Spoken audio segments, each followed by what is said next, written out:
Oke, selamat pagi Sobat Brokum Broham. Kembali lagi bersama saya dan Mr. Bayu di acara kita Brokum dan Broham. Oke, kali ini kita ditemani oleh Bapak Hanibas. Oke, beliau adalah salah satu pejabat di divisi pemasyarakatan.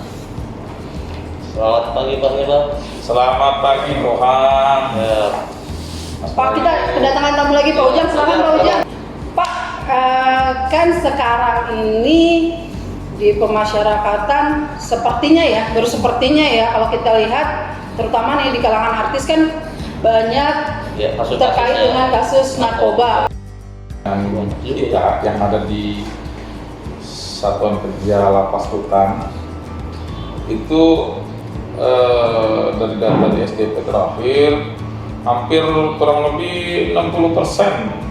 Lebih dari setengah ya, Pak? Lebih dari 60% itu adalah warga binaan dengan kasus narkoba, baik narkoba dengan kategori bandar maupun narkoba dengan kategori pemakai. Gitu. Tidak ada pembedaan nih Pak, pembinaan antara warga binaan yang terkena kasus sebagai bandar dengan pemakai gitu loh. Di pemasyarakatan berdasarkan surat edaran dari Direktur Jenderal Pemasyarakatan khususnya dari Direktorat Perawatan Kesehatan dan Rehabilitasi, itu kami melaksanakan kegiatan pembinaan terhadap warga binaan kami yang terkait kasus narkoba, yaitu melalui kegiatan rehabilitasi. Jadi kami ada namanya kegiatan rehabilitasi bagi warga binaan pemasyarakatan kami.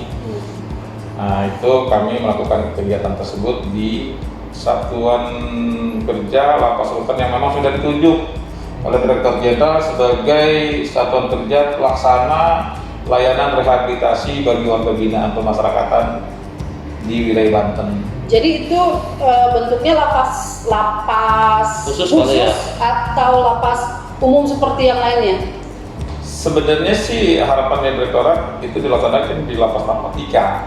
Namun demikian karena secara kebetulan di Banten belum ada lapas khusus terkait narkotika. Mungkin nanti insya Allah beberapa waktu lalu kami sudah mendapatkan tugas dari Direktorat Jenderal Pemasyarakatan untuk melakukan penelaahan terhadap salah satu satuan kerja kami, yaitu lapas Cilegon, untuk menjadi lapas narkotika. Nah, kegiatan rehabilitasi sendiri yang kami laksanakan di Satuan Kerja Lapas Rutan di wilayah Banten itu dilaksanakan di lapas umum. Nah, kegiatannya ada dua yang kami lakukan berdasarkan berita dari Direktorat Jenderal Pemasyarakatan, yaitu satu, kegiatan layanan rehabilitasi sosial, kedua, layanan rehabilitasi medis. Di rehabilitasi sosial di tahun 2020 ini kami mendapat target untuk melakukan layanan rehabilitasi terhadap warga binaan itu sebanyak kurang lebih sekitar 300 warga binaan. 300 warga binaan dari 60% tadi. Jadi memang ya kecil banget ya Pak ya. belum signifikan, tetapi itulah kemampuan negara sementara ini. Negara hadir di pemasyarakatan untuk melaksanakan pembinaan atau pemakaian narkoba ini kan kategori sakit kan, hanya itu, sementara itu yang bisa dilakukan oleh negara dengan keuangan yang ada, khususnya di Banten ya. Tapi kalau secara nasional teman-teman Direktur sudah melaksanakan di kurang lebih di 48 satuan kerja yang ada. Nah, jadi di Banten ada 200 warga binaan, 300 warga binaan yang diikutsertakan dalam layanan rehabilitasi sosial, dan 100 warga binaan yang ikut dalam layanan rehabilitasi medis. Bedanya apa Pak? Rehabilitasi sosial dengan rehabilitasi medis gitu kan? Itu kan sepertinya dua jenis pembinaan yang berbeda ya? Ya, betul. Jadi kalau rehabilitasi sosial artinya bagi warga binaan pemasyarakatan kami yang memang masuk dalam kategori kasus narkotika itu dalam kondisi sehat dan mereka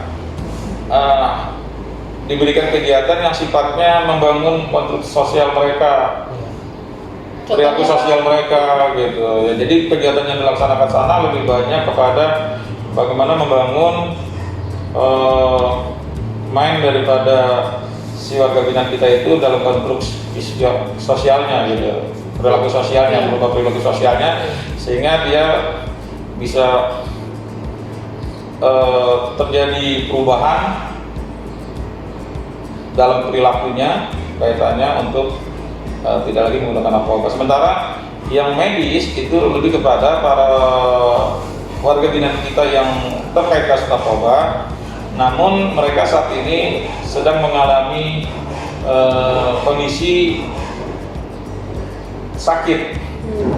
Jadi sakit yang memang bawaan dari pengguna narkotikanya. Jadi misalnya seperti kita tahu pengguna narkoba itu hampir rata-rata pasti mengalami gangguan psikomatis misalnya.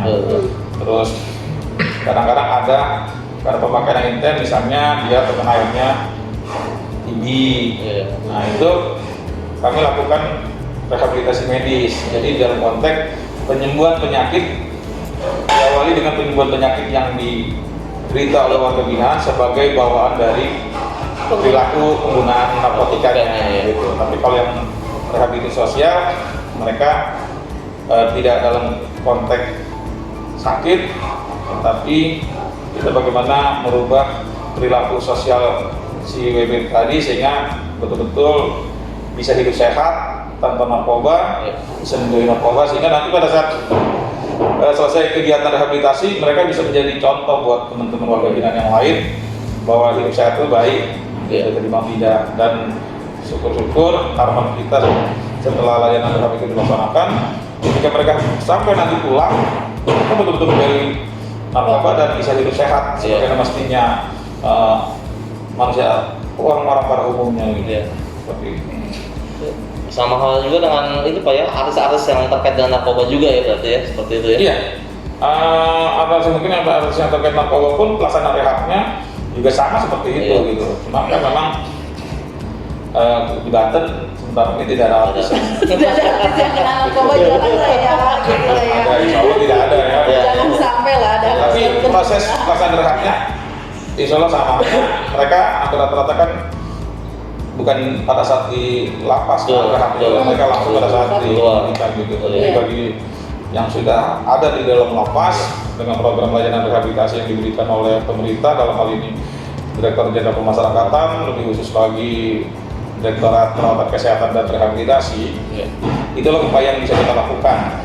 Itu salah satu upaya kita dalam mencegah sub-engagement di dalam lembaga pemasyarakatan terkait kan kita sama-sama tahu berita di luar kalau tadi itu kan pasti dari barang untuk keinginan dia. Dengan layanan itu harapan kita bisa memutus mata rantai penyebaran narkoba itu sendiri maupun penyembuhan terhadap warga binaan kita yang memang masuk kategori pemakai tadi. Ya syukur-syukur sih harapannya ke depan untuk pemakai tidak lagi masuk ke dalam lapas rutan kita gitu. Mereka langsung direhab oleh para penyidik yang di sana ya Pak ya. Jadi tidak menjadi beban juga buat kami. Bukan beban sih sebenarnya, itu memang kewajiban, tapi sejaganya lebih baik seperti itu sehingga itu juga akan menghindari terjadi overkapasitas di dalam lapas rutan. Overkapasitas. Jadi kan lebih bagus kalau saat penyelidikan mereka juga sudah sadar diri dan mau memperbaiki diri sehingga tidak perlu masuk ya Pak ya. Hukumannya cukup sudah hukuman di luar sebelum ya. Mungkin salah satu bentuk dari law enforcement gitu ya Pak ya. Karena tidak selalu terpidana orang yang bermasalah dengan hukum harus selalu masuk penjara, tapi bisa diselesaikan di luar. Kenapa? Untuk mengatasi permasalahan di dalam sendiri gitu ya, di dalam rutan lapas itu sendiri. Kita punya background ya Pak ya. Ternyata hari ini background musik suara perlawanan. Jadi teman-teman di luar sana, ketika kita ngobrol santai dengan Pak Hannibal, kita tahu bahwa sebetulnya di Banten juga banyak sekali tahanan, terpidana ya Pak ya, istilahnya terpidana narapidana dengan kasus narkoba. Tetapi salah satu program bentuk pembinaan yang dilakukan terhadap para narapidana kasus narkoba adalah dengan rehabilitasi baik sosial maupun mental. Medis ya Pak, mental ya. Jadi mungkin demikian obrolan singkat terkait dengan pemasyarakatan masalah narkoba. Mungkin lain waktu kita akan ngobrol lagi tentang hal-hal yang lain pemasyarakatan yang terupdate ya pastinya. Oke, terima kasih semua. Jangan lupa like, subscribe, dan komen kalau kalian suka video ini. Salam prestasi.